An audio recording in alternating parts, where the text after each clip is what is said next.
My name is Zach King. Today I'm going to show you how to make coffee with the Keurig coffee machine. The Keurig coffee maker is very simple to use. You just press the power button, it turns it on, and it heats the water up.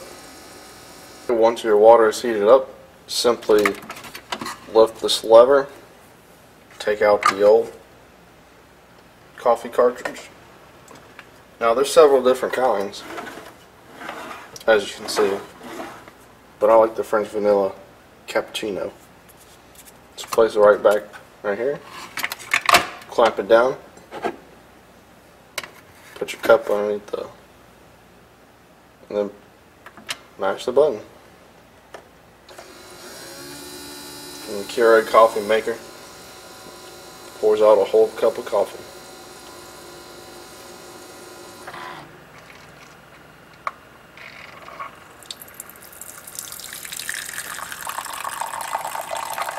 As you can see, the contents are very hot, so it is best to wait around 10, maybe 15 minutes to drink the coffee. Your last step is to enjoy.